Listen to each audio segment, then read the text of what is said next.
Ira Rainey, greetings. Thanks ever so much for being a Man v Fat amazing loser, and what an amazing loser you are. It's quite a story which takes in everything from ultra marathons, tragedy, and health scares as well. So, I mean, let's just start with some of the basics. How old are you, Ira? I'm 45 now. 45. And before you started dieting, what was the weight that you'd got up to?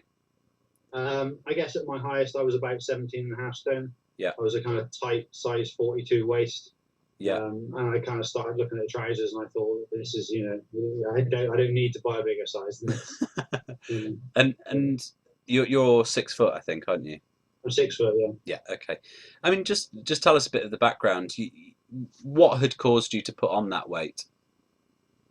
Thing for me is, I guess, I know you hear the story all the time, but I'm one of those people. I'm not sporty. I didn't do any sport at school. I've always been a fairly biggish chap. My dad's quite a big chap, and it's just kind of normality really. And I'm quite lazy. I like beer, and it's one of those things that just kind of creeps up on you. And I kind of I started a little bit of running about 15 years ago. Never run before. I did Bristol half marathon. Just almost, it was. We were in work one day, and a friend of mine said, "Oh, do you fancy doing this?" And I said, "Well, okay, sounds like a bit of fun." I had no idea what I was doing. He'd done it before. He dropped out. I did it, and it nearly crippled me. I didn't do anything else again for years. And I kind of, but I kind of enjoyed it because it was a challenge, and I like a challenge. So I kind of took the challenge. Tick the box, done, put it away. And then, as life does, if you're inactive and you eat and drink a lot, then life just catches up with you. And one day you wake up and you're quite overweight, and it's just trying to find something to do that. And the problem was, I started running again, but I never really took it that seriously. I ran, and I was still quite heavy even when I ran. And luckily, because when I ran like that, I would gain. I've got a lot of muscle in my legs, so I could run fairly reasonably, but I never really took it that seriously. I certainly never stopped drinking, stopped eating, and I didn't really lose any weight. I mean, I could run, a couple of times a week and not really lose any weight at all. And that was fine for years, really. And then you're kind of apathetic with everything, and then someone comes along and just kind of gives you a bit of a kick, really. That's what happened. Just to interrupt slightly, but it's interesting because I think that's something that is a huge myth that a lot of guys don't necessarily understand, that you can't exercise the weight off, essentially. No. I mean, you can to a degree, in that, there is that, there's a lot of science about losing weight, and you can believe half of it or not believe half of it because they contradict themselves all the time. Sure. The basic fact of the matter is, as we all know, is that you put in less calories, you put out more, and you're going to lose weight. Yeah. But the thing is, you can do as much exercise as you like, but if you're still eating pizzas 4 times a week and drinking 5 pints of beer a week a night, then you're not going to lose any weight. Yeah. And that's all there is to it. And that was me exactly. Did that surprise you? Go on. Did that surprise you? Were you expecting to lose weight while you were training? At the time, I didn't really think about it. I was just enjoying myself. I thought I was looking after myself because I was running. But like I said, I didn't really take it very seriously. But I would go out for a run and I would come back by the off license.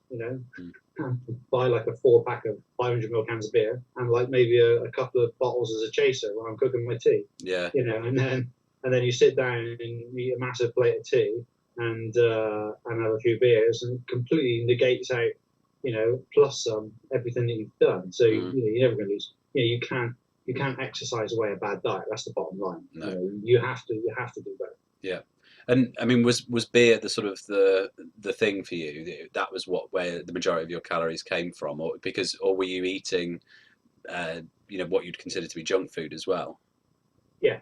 And my problem is that I'm very much an all or nothing person. So I would either try very hard and do nothing, and then of course you lose any kind of factor moderation. So and then you get very frustrated with it, and you just crack, or you just do nothing at all and you can drink everything in sight, and it becomes habitual. You finish work on a Friday and you think, I'm gonna have some beer tonight, and it will never be just one or two. No. It would have been, 5 or 6, because you buy 5 or 6 because you never want to quite run out. So therefore, you don't want to you don't want to have 3 and think, actually, I wish I had a 4th. So I'd always buy the 4 or 5, so I had enough. But then you'd end up drinking it. Yeah. And then, of course, it's 11 o'clock at night, you've had some dinner already, and then you think, oh, let's order a pizza. They're open till 5 o'clock. Yeah. And it doesn't seem like a bad idea, No. So yeah, for me, my wife's fairly good in that, we've got kids, and meals that we would cook generally for dinners would be relatively healthy. And so I guess it was, it was snacks, it was chocolate, it was cakes in the afternoon at work, it was eating my lunch early, going out and eating another lunch. It was drinking, beer 4, 5, 6 nights a week, and doing it because, it's a habitual thing. And you kind of think, well, I do it because it's a Saturday after a beer, and then of course you might go out and buy, say, 6 cans of beer on a Saturday night, drink 5 of them. And then the next day you look in the fridge, you go, well, there's 1 can of beer left. I can't just have 1 can. I go and buy another 4 to have with that one. Yeah. And then Sunday night you have another 5 cans.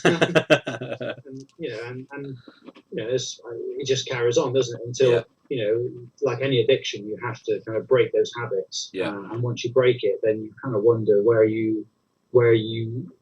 how it had such a grip on you in the first place, really. So you were very much aware of the fact that you wanted to lose weight. As you say, you'd got to size 42-inch trousers and thought, that's enough for me. I don't want to be that big.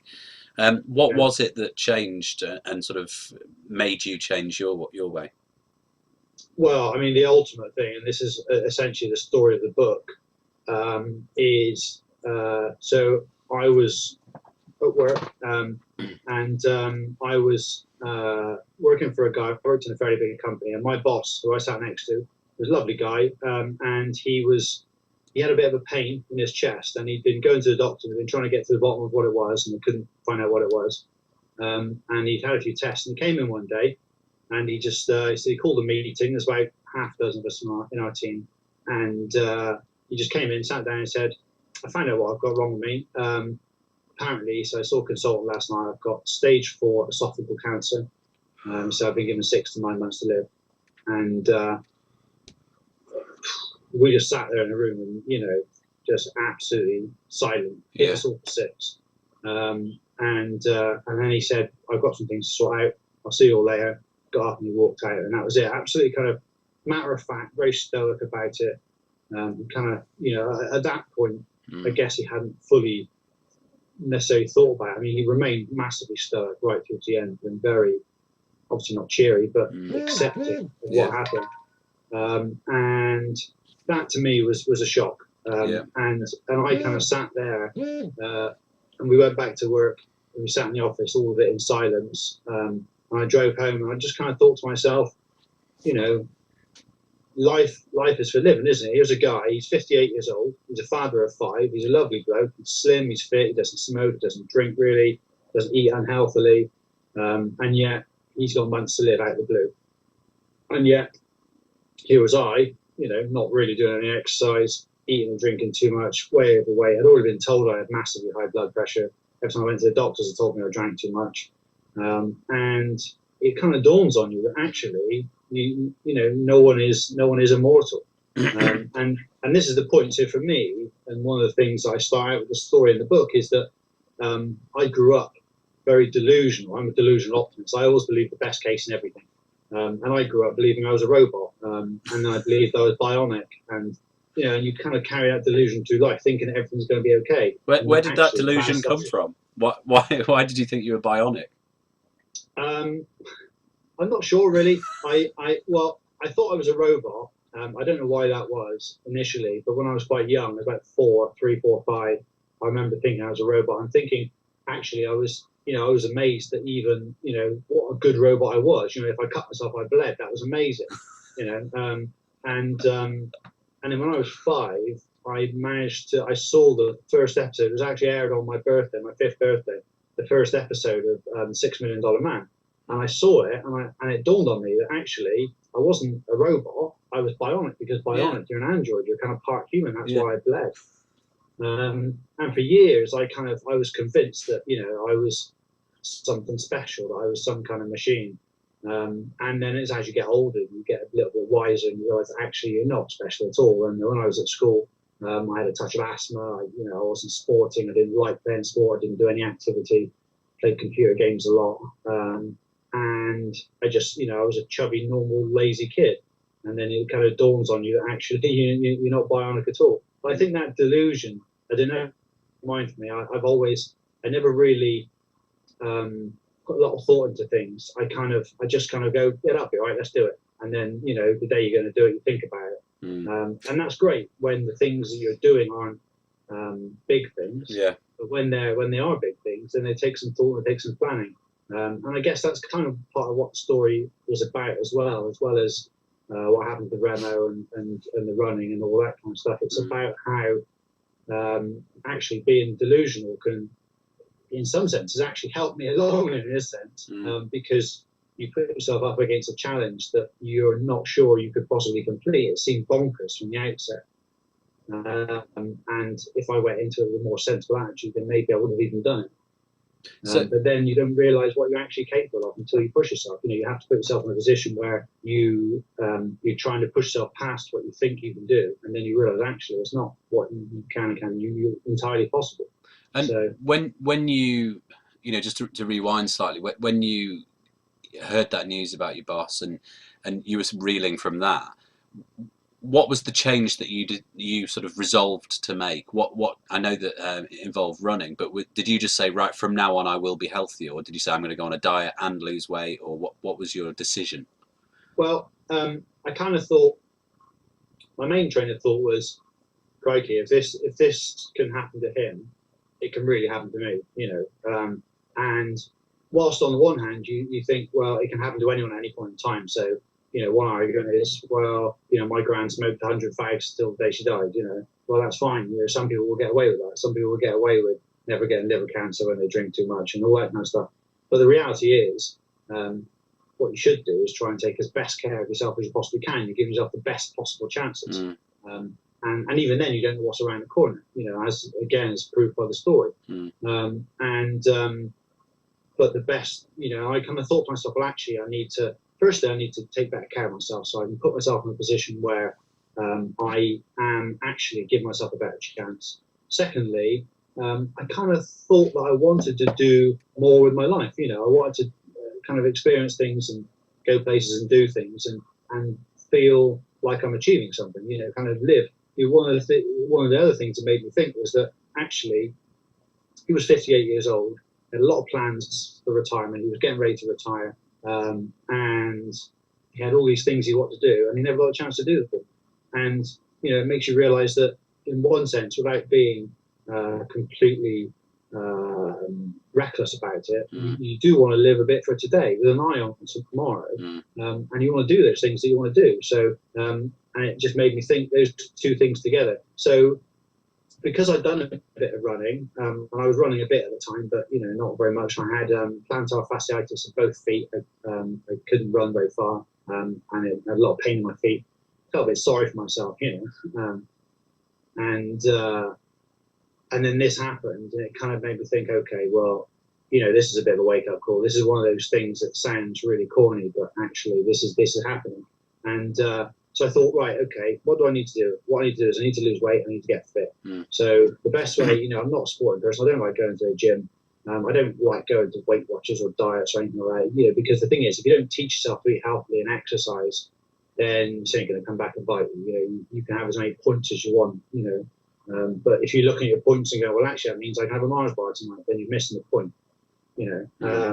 And it's learning to moderate things, and it's learning to look after yourself. So I kind of thought, well, the only thing I really know anything about exercise-wise was running. And I'd run a bit in the past. So I thought, well, I just finished reading a book called Ultramarathon Man by a guy called Dean Karnazes. And Dean Karnazes was one of the best ultramarathon runners in the world. And he'll run races hundreds of miles long. He'll run, there's a race called the Badwater Ultramarathon, which runs across Death Valley. It's 135 miles long through Death Valley in July, and finishes going up 8,000 meters up a mountain at the end. And it's pretty bonkers. And you think, well, actually, if these guys, one of the things is when I grew up thinking I was bionic and thinking I was superhuman, I read a lot of kind of comic books.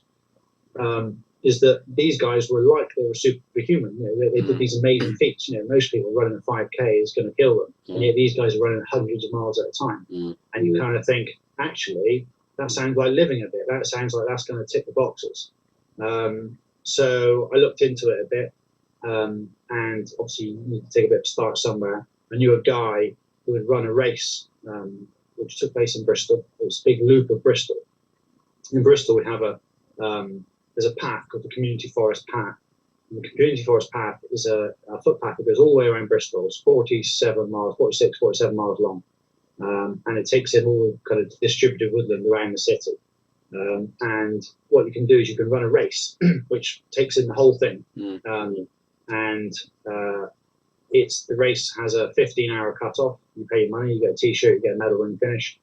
And a friend of mine had run it the previous year, so I thought, that sounds like a challenge. You know, that sounds like, how can you run 46 miles? You know, it's certainly not in the state I was in. So I signed up to run that, and then I kind of thought, right, okay, how do you run 46 miles? You know, so I had a chat with a friend of mine who'd done the race about running ultramarathons, and they're very different to running road races. I've run a few road races before. It's a very different thing entirely. Why? And sorry? Why? Well, mostly because in a road race, you're mostly concentrating on your time. So it's about, you're either racing someone else in the race or you're racing against the clock. So you're looking at your watch, your head down, you're racing, you're looking at what you're doing each split, each mile in, and you're pushing yourself. With an ultra marathon, and obviously for the people at front, the elite runners, they will be racing, but for most people, it's an endurance feat. And the endurance feats are just as much mental as they are physical. Obviously, you have to be in good physical shape to do it, but you have to have a good mental capability to get you through it as well. So it's not so much about the splits. It's about, you can't compare it to any kind of road race. If you do a road marathon, you might think, okay, I want to do, sub 4, 3:57. That's 9-minute miling. Whereas you can't compare one ultramarathon course to the next, and you can't compare even the same course in different years because most of them are off-road, and so the terrain changes. They're typically a lot hillier with mountains and things. So your speed is a lot slower. The other thing is that, you've probably heard it when you run a marathon, you will have, quite often you'll get to a point where you'll hit the wall, which is when your body runs out of energy that can easily kind of fuel itself with. So you would cater for that by kind of taking more gels or energy drinks and things along the way. And that's fine. That will get you through those last few miles. But with need to do a little bit more than that because you're running for 10, 15, 20 hours at a time. Basically, you just need to keep eating all the time. So you're eating, you're fueling as you're going. There'll be aid stations for cake and all kinds of things. And so you learn to run a lot slower. You learn to eat as you keep going, keep fueling, keep hydrated. And typically what a lot of people do is start with a plan, which is like a bit of a walk-run plan, whereas you would think in a road race, the plan would be to run flat out until you get to the finish.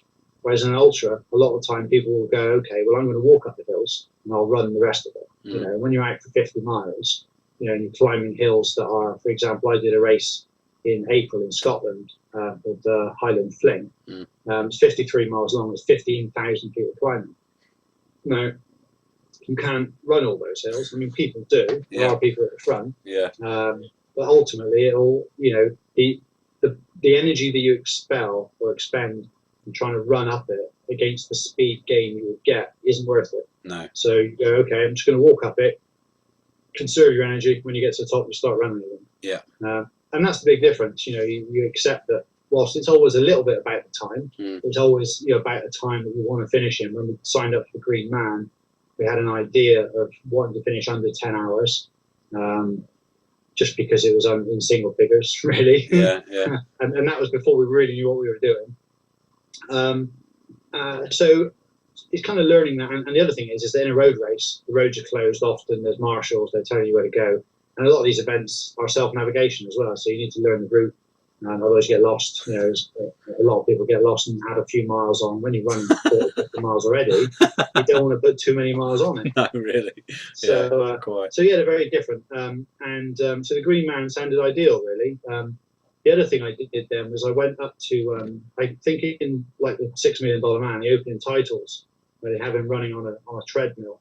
I kind of thought, if science can make him a better person, or through bionics, then maybe science could help me train better for the event. So I looked into it, and I found the University of Bath. They have a sports science department, and they have what's called a Human Performance Centre. So I went out there and had a chat with them, and they said, "Yeah, we can help you." And what we'll do is we'll do a body composition test. We'll tell you how fat you are, tell you where your fat is kind of where it sits on your body.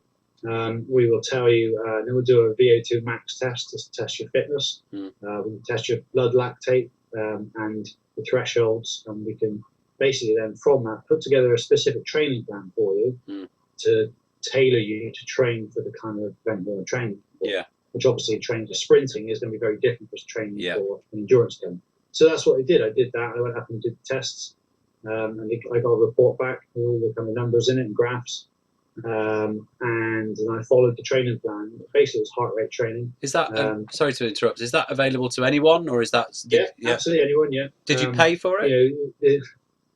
Yeah, I paid for it. I'm trying to think. The VO2 max and lactate tests are about £110. Right. The body composition test is about £30. And so I did it once at the start. And then once at the end as well to compare the difference, which is just quite interesting. But anyone can go and do it. If you look at the University of Bath, look at the sports science department, the director there is a guy called Jonathan Robinson, a lovely guy. And they have a team of people up there doing these things. But they do, they have professional athletes up there, and anyone can walk off the street and book a place and do the tests. Did you do you remember your stats from before and after of this sort of training program? What Not off the top of my head, no. Yeah. I remember thinking that I remember the VO2 max test on the treadmill and being absolutely blowing, feeling I was going to keel over. I mean, I'd been doing a little bit, and this was probably about a month into when I started training anyway, so I wasn't even as bad as I was before. But I think that I was quite surprised. The one thing I do remember was my body fat percentage. Now, at the time, I was probably about 16 stone, just over 16 stone.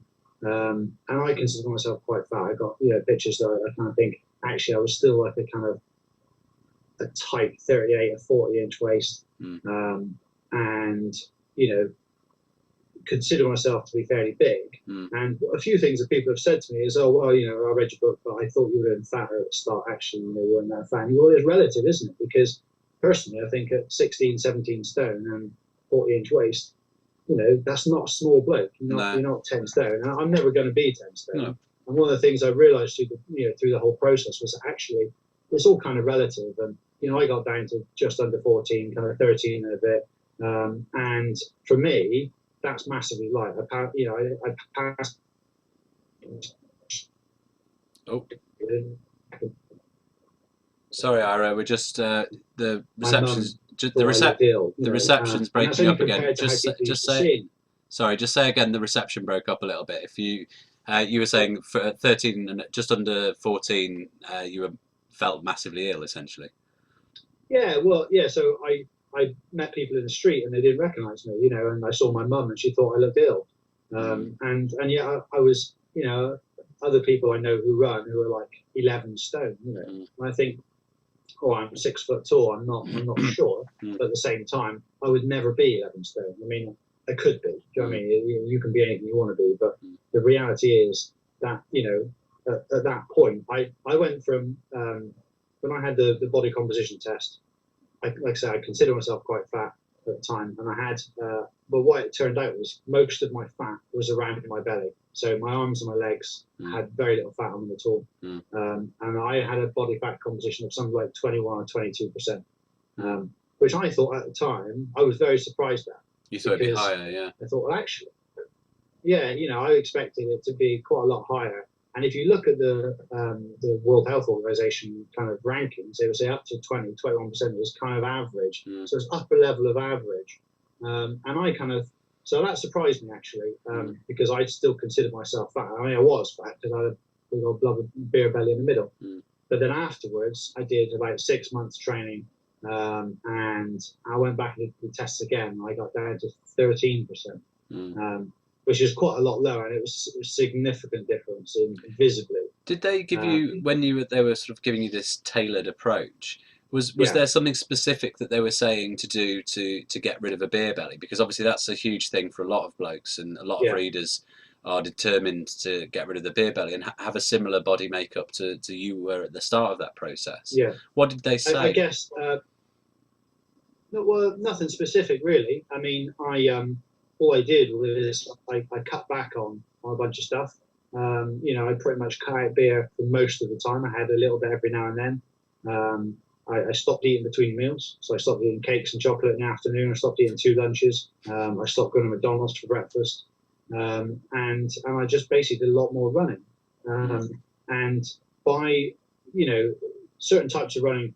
Um, at different speeds will affect you in different ways. Mm. So I was doing a lot of slow running. I was following a heart rate training plan, which in the range that I was running at, I can't remember the zones what they're called, but I was running primarily focusing my running between about 150 and about 145 and about 165 beats per minute. That was the zone I had to be in. So when I would run to work, for example, I had to keep my heart rate in that range. Now, when I started, I wasn't that fit. That's quite slow. I was doing 9.5 minute mile, and I'm up around 160. So if it went higher than that, I had to slow down. And if it was lower than that, I would speed up. So instead of running at a pace or for a time, you're looking at your heart rate. And that's all about running to build up your endurance and build up your body to raise your lactate level threshold, so that actually you can run for longer before your the lactic acid builds up. Because what happens is your body will produce the lactic acid as a byproduct of burning the fuel that your body uses. It'll sit in your muscles, and it does actually reuse it, recycles it, but it can only recycle it for so long. And that's when it builds up, and the threshold, you hit the threshold, and actually it'll build up more, and that's when you start getting the pain. So actually, the idea of the heart rate training is to build up slowly your endurance, so that you raise your lactate threshold, so you can run for longer, and your body learns to deal with that lactic acid. And so I did that, and what I found over the months was that I remember running to work one day after I've been doing it for a few months, and thinking, actually, I'm looking at the heart rate on my watch, and I'm thinking, I need to run faster, and I keep running, and then I'm doing like 7.5 minute miling to keep it in the 150 range, which was massively faster than I was doing before. And that's, as you get fitter, then that actually just your heart rate comes down. But training in that endurance kind of zone, I think, is better for burning energy than than a lot of other things. And running, I mean, the ultimate thing for running is, I think, it's great for burning calories, because you lift your entire body weight off the floor with every step you take. Yeah. That's the difference between walking and running. Walking, one foot's always on the floor. Running, you're lifting and you're jumping essentially every time. Yeah. So I didn't do anything specific, but I think the combination of the kind of thing, and I didn't run huge amounts. I don't know. I disagree. I think that, when you say you didn't do anything specific, it's not like you went paleo or you did Weight Watchers or anything like that. But you had what a lot of our readers do, which is that you had certain rules which you employed and you followed, and it was that process. Did you track at all? I mean, presumably you knew. You were tracking your exercise very closely because you were doing heart rate monitoring and that sort of thing. But what about did you monitor what you were eating, or did you have a diary for what you were eating or anything like that? No, I didn't really change what I ate, other than not eating the bad stuff. Yeah. So for me, a lot of the bad stuff, you know what's bad. I mean, we know what's bad for us. We just ignore it when we want to. The difference was, for me, that a lot of the time the bad stuff was extra. Yeah. My wife will cook meals and they're relatively healthy, but then when you have a kebab later on at night after that, then that's that the bad stuff. it. You know what I mean? Yeah. If you eat sandwiches and then go out and buy a pasta, you don't need it. Yeah. And if you're doing that with no exercise as well, or a little exercise, you're on a hide into nothing. And then of course the beer is completely empty calories. You drink 4 pints of beer, that's like 1,000 calories. But I'm interested in the fact that beforehand you were, as you say, you were drinking 3, 4, 5, 6 nights a week, and after you made this decision to focus on the ultramarathon, that really became your focus, and you actually more or less went cold turkey, didn't you, with drinking? Yeah, so I went probably about July, August when it all happened, started off happening. I signed up for the race. I was probably drinking 5 nights a week, and I basically just thought, right, that's it, because I'm all or nothing. I went, right, that's it, didn't drink at all. And that was quite hard the first couple of weeks. And every day I went to bed and I laid in bed and I thought to myself, I didn't drink today, in that kind of one day approach, almost like an alcoholic. I mean, I've been, at times I've sat and gone through the Alcoholics Anonymous website and kind of filled in the surveys, and it says, yes, you have a problem. And I go, yeah, but I haven't really had one. You know what I mean? And you convince yourself you do, and you have this vision of actually an alcoholic being someone who gets up and drinks vodka for breakfast or is sat at the park for a special brew. But actually, it's a very fine line. If you start adding up the units, which I know people don't tend to do, drinking 60, 70 units a week, and you think that's too much. It's too, and one of the things that isn't in the book actually was I went to see a guy once, and I had my blood pressure taken, and the guy looked at me and said, do you know you have high blood pressure? I said, no. He said, well, before you do anything else, he said, I have to tell you that you've got severely high blood pressure and you should go and see a doctor as soon as you can. Yeah.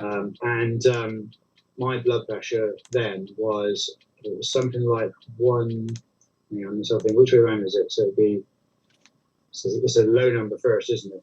So it's 7. So what is your blood pressure? It would normally be the high. Like 140/70 or something like that. That's right, yeah. So I was 172/120. And I thought, I didn't know much about it, but it scared me enough to kind of go and see the GP. Luckily I got an appointment straight away. I went and see a doctor an hour later, and she took it and it was the same. And she said, right, well, obviously there's a bit of white coat syndrome going on, because I'm scared. But we need to monitor it. So go and buy a heart rate monitor, or we'll give you one if you can get one, and monitor it for a couple of weeks, and then come back and see me, and we'll see, what's happened. And I did that, and actually it leveled back out, and it was a little bit lower after 2 weeks. But the usual conversation with the GP of how much you drink. Oh well, you're a little bit frugal with the truth, but it's all the key factors are there. You drink too much, you're carrying too much weight, you're not doing enough exercise, and there's too much salt in the diet, and all those things combined, were factors of having high blood pressure. So you kind of you have to address all those things.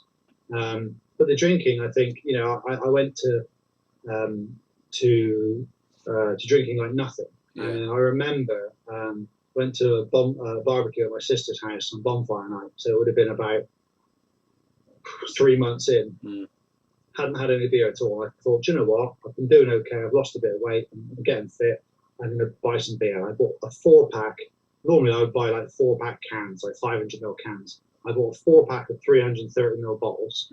I took them there, and I remember I sat there and opened the first one, and the first one tasted so fantastic, because if you drink every day, you don't even taste it.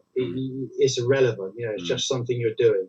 And the first beer tasted so good. I mean, I love beer. That's the thing. I love the taste of beer.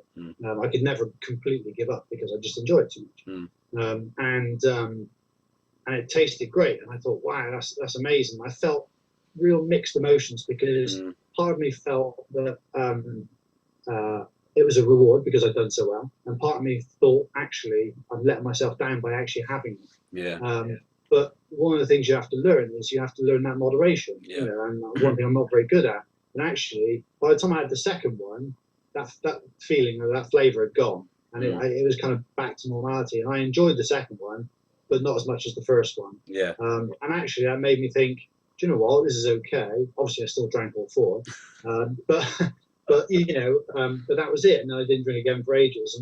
And you realise that actually you can just have 1 or 2, and actually that's not a bad thing. Yeah. When you get into the habit, it's just as much a habit to pick up 4 or 5, 6 cans at a time.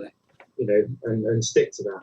When you were training for this race, I'm just interested whether I'd like you to go through the story of the actual what happened after the race, because I know that Yeah, that's incredibly dramatic. But did your boss Remo, is it? yeah, Remo, yeah, Did he know that you were taking that yeah, you had changed sort of because of him, or? yeah. So obviously, from July when he was off, Mm, um, we kind of kept in touch with him. I was working in Bath. He lived in Bath, so we went to see him. His health was deteriorating mm, fairly badly, and he knew that we were taking on the challenge of the race. Halfway through the training, we also decided. I say we, as me and a guy I know, a guy mm, I work with, was also doing it, but he was already kind of slimmer and fitter than me, so he was in a different position. Um, Decided that we were also going to run the Bath Half Marathon the day after the ultra marathon, so it was like 60 miles in 2 days, which made the whole thing slightly bonkers. And it started out as a bit of a joke, and then I kind of thought, well, actually, why not? Yeah, if they're going to do it, I'm going to do it as well. And So Remo knew what was happening, and I used the opportunity to raise money for Macmillan Cancer Support, mm. which we raised £1,400 or something Amazing. from the weekend, which is great. Um, I think um, one of the things is that it actually kind of helped motivate me, because as we would go through it, and as we would I would spend time and go and see him, which we did a couple of times through when we were training. He was still so cheery and so kind of stoic, and clearly so ill. Mm. And you kind of come away kind of feeling obviously very mixed, but incredibly tragic. And I remember going to see him in the January. So the race was the start of March. I remember going to see him in January and come away thinking, I wouldn't be surprised if we don't see him again. He was that unwell. We did see him briefly after that, but and I think that kind of thought kind of carried through for me. And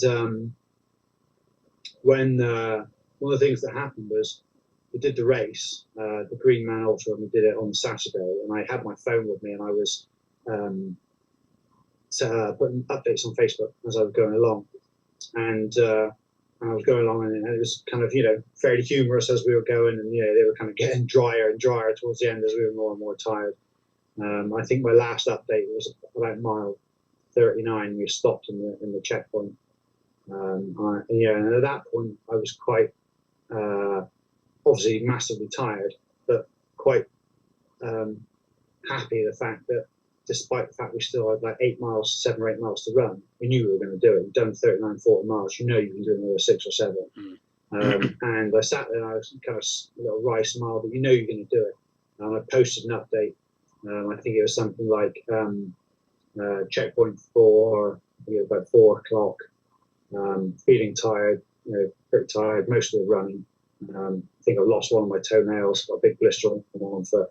Going to smash this last stage in the face, steal his dinner money, and spend it on beer, and then ran off, and you kind of stumble through the last chunk, and then we finished the race. That was great, elation. Had a shower, got dressed, got in the car, and I was quite emotional at kind of having completed this thing. Yeah. It was incredible.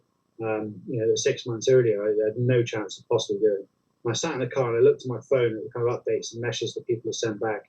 And I saw there was an update, a post from Remo himself, who had that day been for a scan. And it said that his primary cancer, he'd been having chemotherapy, his primary cancer, the scan had showed it reduced slightly, which was good, but his secondary cancer had advanced, the cancer had spread to his liver and to bits and pieces. And that they decided they weren't going to do any more treatment.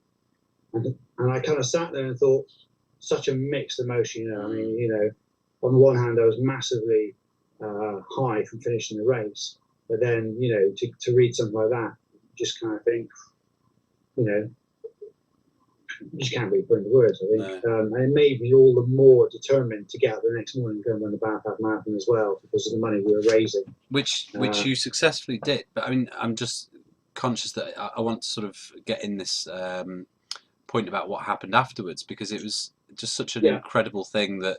So you completed the Green Man, and then you did the Bath Half Marathon the next day, yeah. and just take us through what happened after that. Right. So yeah. So I mean, this, I guess, to a point, it's almost um, another kind of uh, another thing that happens in the book, that at the start of the book, you kind of say you never know what life has for you around the corner, and that's what Mm. happened with Remo, and that's one of the things that shook me up in the first place. Mm. And what happened at the end, I guess, I never saw coming when I started writing the book, and the book ended up as isn't really the book I started to write at all. And partly that's because of what happened with me. And so we finished the race. That was fine. All was good and well for a couple of weeks. Thought I'd have a week or two off running to rest. And that was fine. About 2 weeks later, I was driving to work, and my left arm started to tingle. And I thought, well, that's a bit strange, a bit like pins and needles, but quite strong. Mm. And I thought, let's give it a shake, and that was didn't go away. So I kept driving, and then my face started to tingle. Left hand side of my face started to tingle. I thought, well, this isn't normal, So I was driving into Bath. So I pulled over, and I thought, shall I phone 999? I thought, well, it doesn't really seem like an emergency. So I phoned 111, the NHS Direct, and they went through like a triage on the phone. And they said, we think you're having a stroke. Go straight to hospital. And I was right close to Royal United Hospital in Bath. So I drove straight in there. As I got out of the car, I realised my left leg was very odd as well, very kind of tingly and funny. So I kind of went into the into A&E, and I saw the receptionist. I said, look, I just had a conversation with NHS. They told me to come straight here. I told what happened. Went straight through, saw a doctor. Within about 2 minutes, they put a feed into me, and I had a load of drugs. And they said, look, we think you're having a stroke. We're going to send you for a scan straight away. So I went and had a CT scan. And then I was there for a good few hours, a few doctors coming and going. And then they came back and they said, well, the CT scan looks clear, but there's something going on, so we don't know quite what's going on. So we're going to admit you, and we'll do some more tests tomorrow. So I was admitted to the acute stroke ward, and at that time I was still having symptoms. My arms, my arm, my leg, my face was still quite odd. And the long and short is, I stayed there. I was on the stroke ward for a week. I had pretty much every test in the hospital. I think they did all the blood tests. I had CT scans. I had chest CT scan. I had ultrasounds. I had MRI scan, MRA scan, everything. And on the Tuesday or Wednesday, the stroke consultants came to see me, and they said, we can't find any significant evidence of having a stroke, but something's clearly going on. We think that it could be what's called a TIA, which is a transient ischemic attack, which is like a mini stroke, like a temporary blockage. Or it could possibly be like some kind of severe migraine. I said, well, I've never had a migraine before. I said, well, you don't necessarily need it. They said, what we're going to do is we're going to get this registrar to come in, who is a migraine specialist. And she came in and did like a triage, went through and asked me a bunch of questions and looked at test results.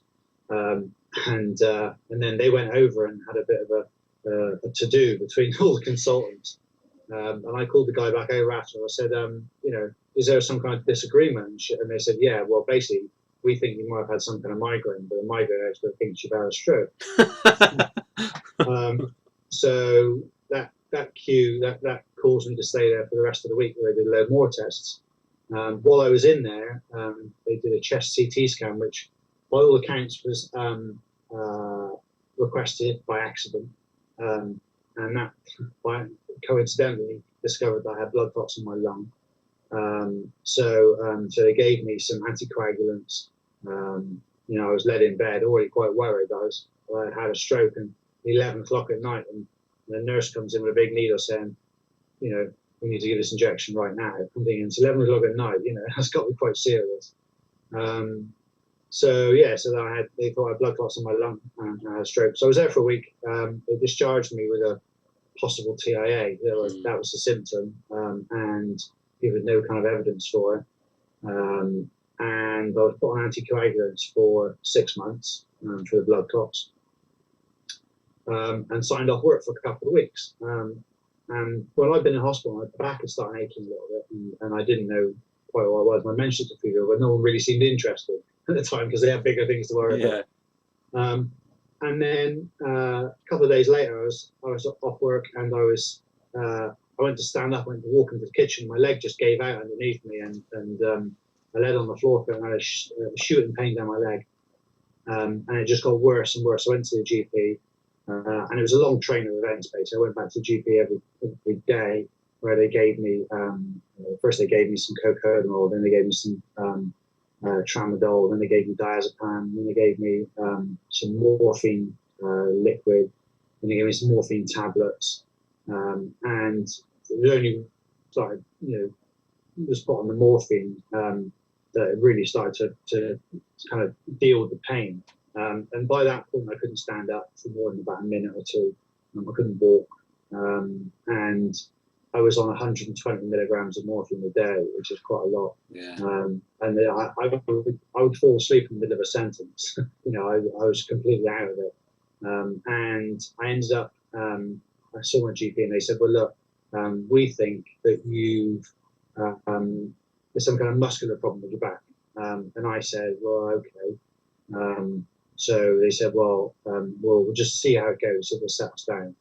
And it didn't. So I went to see a physio friend of mine, and I said, look, the doctor thinks that it's something muscular. That means that you must be able to do something about it. And he had a look at it, and he said, I don't think it's muscular, I think it's your back. And I said, okay. So I went back and I saw a different GP, and he said, actually, I think you're right, I think it is your back. We'll refer you for an MRI scan. But the problem was the MRI scan on NHS was going to take about 8 weeks. So I decided to pay for one. So a couple of days later, I went and had an MRI scan.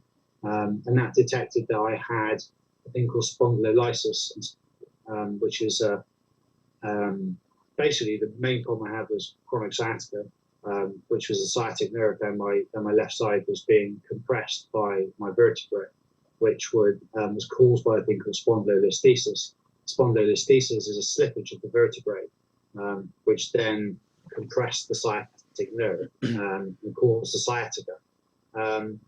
Now, so at the time, I saw a lot of consultants, and from an outside perspective, I said, well, it's all that running you do. It's no good for you. It's not good for your back. Can't run and all this kind of stuff. I was off work for nearly 4 months. Good grief. And took quite a slow recovery. And obviously, I lost most of my fitness I had at that time. It took a long time to wean me off of all the drugs. I was on a big handful of drugs. I was on morphine and kind of, because it was such a strong dose of morphine, kind of other drugs because that makes you constipated. Yeah. And then I was on drugs to block neuropathic pain, which had a lot of side effects. I had to wean off of those slowly. And then I was on anticoagulants for 6 months anyway because of the blood clots. So that went on until about September. I went back to work in about July and started running again. I thought about running again. And in what had happened, my GP was very tenacious, and we went through a whole process of trying to get me to see various people to try and diagnose what actually happened. And I ended up going to see a physio department because that was like the kind of standard referral. And I kind of thought, I'm not really sure that this is really going to help. Luckily, I know a guy who's a doctor. And he was a doctor at French Hospital in Bristol. He worked on the neuro ward, and he knew a guy who was a specialist in back injuries and back pain from a kind of neuro perspective. And we had a quick word with him, and he agreed to see me as a favour on his lunch hour. So I went down and saw him, and he had a look at the MRI scans, and he took some X-rays and stuff like that, and said, yeah, so basically you've got this spondylolisthesis, and you can see from a weight-bearing X-ray, you can see the vertebrae slipped. But his opinion was actually it was something I'd always had, and spondylolisthesis is a fairly common thing, and it's progressive. So as you get older, it tends to slip. But his opinion was that actually the running didn't cause it at all, and there would be no harm in me running at all once I was pain-free.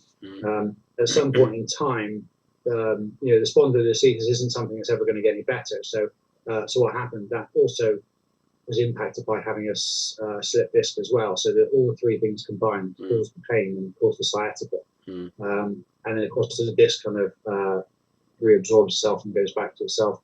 The spine doesn't move back; it stays as it is. But then the inflammation goes down. You don't have a problem. And then I ended up. He referred me to see another consultant who was an orthopedic consultant, and he had a good look at it and said, right, okay. So spondylolisthesis, he said, absolutely wouldn't have been caused by the running. It's something you would have likely always had, and just progressively gets worse as you get older. And there's nothing. If you're pain-free and you can go about your daily activities, there's nothing you'll do about it. And that includes exercise, that includes running, do whatever you want. When you get to a point, and there almost certainly will be a point, so that it could be a month, it could be 10 years, we don't know.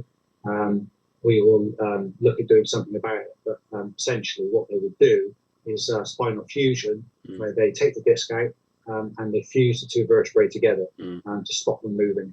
And that's something that is possibly in the future.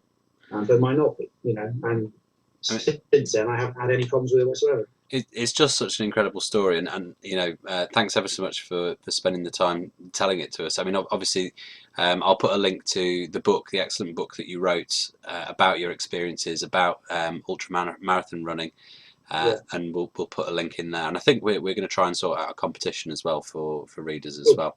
But the final thing that I just wanted to end on is that obviously there is an awful lot of interest in running actually, and I can see the appeal, although I do tend to think that it's a slightly mad thing for ultramarathon runners. But what advice would you have for people who on the site are, they're people who are the bigger lads, they're guys who are desperate to lose weight.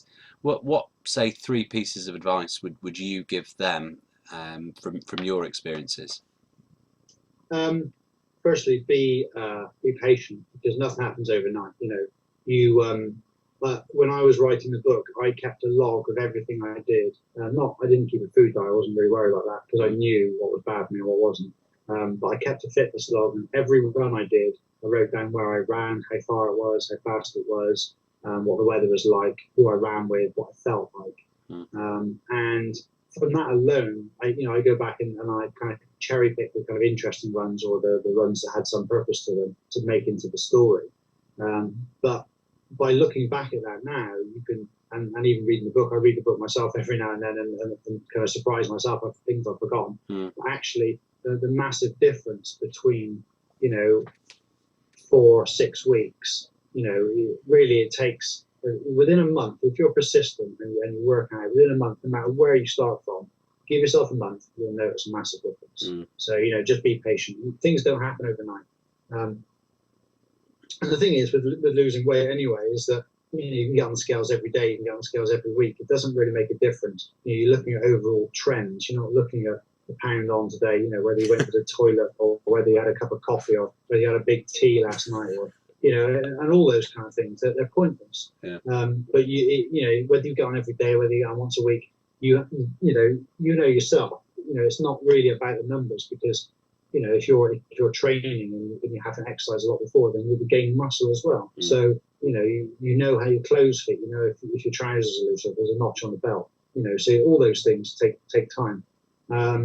If you're gonna start running is a great way of losing, burning calories and losing weight.